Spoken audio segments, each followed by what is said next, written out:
Neymar ne sera pas là au prochain match contre Haïti et on l'attend peut-être en quart de finale, vraisemblablement. C'est ça, il a fait son retour à l'entraînement. Il y avait la présence de Neymar depuis hier et aujourd'hui c'était l'entraînement ouvert aux journalistes, donc ils ont pu apercevoir Neymar. Il y a eu une aide d'honneur pour Neymar avec ses coéquipiers comme si c'était son anniversaire, vous savez. Et il a été applaudi etc. parce que c'est son premier entraînement sous Ancelotti depuis qu'il n'y était plus.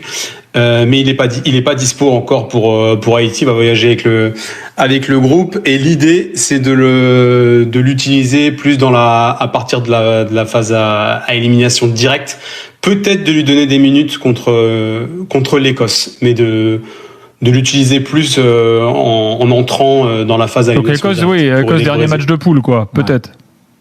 C'est ça, quelques minutes contre l'Écosse, c'est l'idée apparemment du staff d'Ancelotti. Essayons Aurélien Tiersin, est-ce qu'on va réussir à se connecter avec lui? Aurélien, bonsoir. Ouais, Gilbert, salut, désolé, il y a beaucoup de vent, c'est la tempête, je sais pas si c'est ça qui fait... je suis à Philadelphie, mais c'est vrai que ça souffle pas mal là, ce soir. Bon. T'as assisté à la conférence de presse d'Ancelotti, ça s'est passé comment? Bon, franchement, c'était très décevant. Moi, je m'attendais à un truc plus croustillant. Les journalistes m'ont dit non, mais on est fatigué de Neymar, en fait, on veut plus en parler. Ils ont bien fait de communiquer ce matin, il est pas dispo, comme ça on passe à...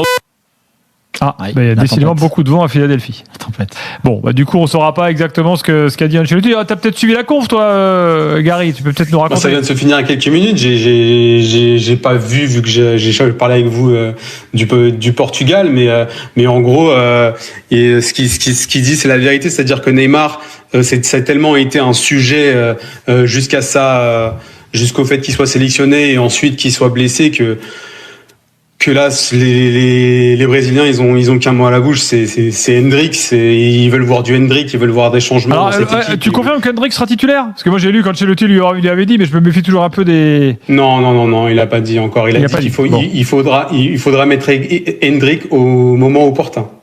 C'est ce qu'il a dit. Bon, Hendrick, pourquoi pas, après tout, il a bien fini. Il veut pas le faire débuter trop tôt, mais c'est ce que les Brésiliens attendent. C'est comme Igor Thiago, pas bon, donc. Ouais, mais c'est surtout pas le faire entrer en jeu contre le Maroc, avait aucun sens. J'ai trouvé, tu choisis Igor Thiago et encore, même ça, c'est très débattable. Pas forcément sur les buts qu'il a marqués avec Brentford, mais sur le niveau qu'il a aujourd'hui. Pour moi, c'est pas un niveau de Coupe du Monde contre le Maroc. Déjà, pour un joueur comme Igor Thiago, en sortie de banc, sûrement, peut-être, dans un profil différent, qui peut t'apporter des choses différentes. Titulaire, c'est la physicalité qu'il a voilà, mais ça m'avait dans un match pareil contre cette équipe-là du Maroc, le côté physique, finalement, il servait à rien. Et d'ailleurs, ça avait aucun sens de le faire débuter. Ça n'a pas trop marché. Voilà, exactement. Tu vois, Kendrick ne rentre pas en jeu. J'ai trouvé ça très bizarre. Après, j'ai trouvé que Carlo avait tout faux dans sa composition d'équipe de toute façon, donc j'espère que cette fois au moins ce sera un peu mieux dans les choix. Même les latéraux. Même Ibanez d'ailleurs, il va le changer, c'est le truc. Ibanez, faut qu'il rentre chez lui. C'est qu'il part en vacances, Ibanez. Déjà, c'est pas un latéral déjà de base. Voilà, il retourne au rugby comme il était bon avant. Bon première ligne. Ils ont un trou générationnel sur les latéraux qui est assez. Mais Danilo dans ce cas-là, c'est moins pire que le reste. En fait, c'est très étonnant. Moi, j'ai Pierre Dorian au Méga Football Club, on l'a surnommé Cafouille. Qui? En référence à Cafou, Pierre Dorian. Ok. C'est Cafouille. Peut-être un petit peu. Et non, mais c'est vrai que les latéraux, il y avait erreur. Le milieu de terrain, ça n'allait pas. Casemiro était pas bon. Le 9, c'était pas le bon. C'est vrai que ça fait beaucoup pour un match du Brésil, quoi. Donc, le problème, c'est que face à l'Haïti, quoi qu'il arrive, est-ce que tu vas retirer des enseignements à la fin du match? Ça, non, gagner, quoi qu'il arrive. Après, il y a un truc sur la blessure de Neymar. Moi, je pense que c'est peut-être politiquement incorrect, mais plus il sera blessé, mieux ce sera pour Ancelotti. Parce qu'en gros, oui, on a envie de le voir. Ouais, parce que en gros, ça va être... Non, moi, tu dis, il fallait pas le prendre, en fait. Non, moi, je pense qu'il fallait pas le prendre, mais après, il va se remettre, il va jouer sans doute un petit peu. Mais je suis pas certain que, penser juste parce que le premier match n'a pas été bon, que la première compo n'a pas été bonne, que la solution c'est Neymar, parce qu'on a envie de le voir et que tu te dis va apporter. Oui, ok, moi je suis d'accord dans le folklore de la Coupe du Monde de dire Neymar va jouer, on a envie de le revoir un petit peu. Mais c'est un peu comme pour Cristiano pour d'autres raisons. Ça n'est pas un joueur qui est au top, c'est pas un joueur qui est à son prime, et donc c'est pas lui qui va révolutionner et changer l'équipe du Brésil, et c'est pas autour de lui, à mon avis, qu'il faut construire. Donc personne dit ça. C'est un piège. Ouais, mais donc. Non, mais tu le feras rentrer en jeu un peu. Si t'es mené au score pour un quart d'heure, 20 minutes. Après, c'est le terrain qui déterminera tout, en fait. Peut-être qu'il jouera pas du tout, non plus. Mais Neymar, il est là, tout le monde. Neymar, il est là, tout le monde est content.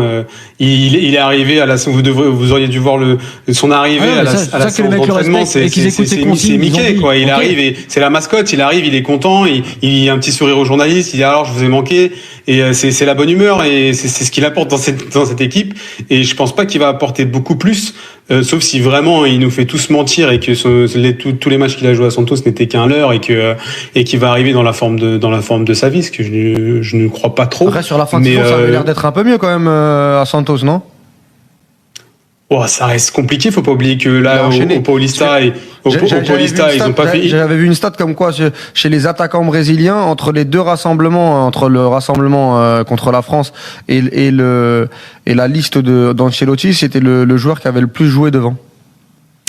Oui, c'est les derniers. D'ailleurs, c'est ce qui lui a causé la blessure contre Curitiba en Coupe du Brésil, si je me trompe pas, et qui fait que il a pris un coup et il était. Mais par contre, je pense que c'est une bonne stratégie, Gary, de ne pas l'emmener contre Haïti et qui travaille au centre d'entraînement, enfin qui travaille au camp de base. Si vous voulez, je peux vous donner le 11 qui apparemment il a mis un 11. Vas-y vite fait, puis on va te laisser. Allez, on envoie. Il a mis un 11 à l'entraînement, donc il y a pas Gabriel ni Rafinha dans le 11 parce qu'ils ont été un peu mis à l'écart par précaution, mais ils devraient. Donc ils vont jouer. Ils devraient débuter. Ouais, donc le 11 que tu vas donner, c'est pas le 11 contre Haïti. C'est le 9, quoi. Non, les changements qu'il apporte dans son 11, c'est Danilo à droite. Ok. Paqueta qui sort et Luis Enrique qui rentre. Ok, à la place du de Zénith. Paqueta et une sorte de 4-2-4 avec Rafinha à gauche, très excentré, Luis Enrique à droite et Vini et Matheus Cunha devant. Et à côté de Casemiro. C'est Fabinho ou Casemiro? Bruno Guimaraes et Fabinho. C'est Fabinho, ouais. Fabinho et Bruno Guimaraes, ouais. Oui, d'accord, ok. Merci Gary, bonne soirée. Ouais. C'est mieux. Merci à vous, bonne soirée. Bonne soirée, à bientôt. Rafinha sur le côté et Vinicius dans l'axe, je suis pas fan de moi. Moi non plus. Ouais. Et on a retrouvé Aurélien qui en plus a quelques petits bouts d'interview à nous faire écouter là, Aurélien. Ouais, Gilbert. Effectivement, en parlant de Neymar, c'est quand même un sujet qui est omniprésent en dehors de la conférence de presse du coup d'Ancelotti. Et j'ai trouvé des supporters brésiliens dans Philadelphie. Et pour la plupart d'entre eux, Neymar, ça reste quand même, on peut les écouter, la pièce maîtresse de cette sélection.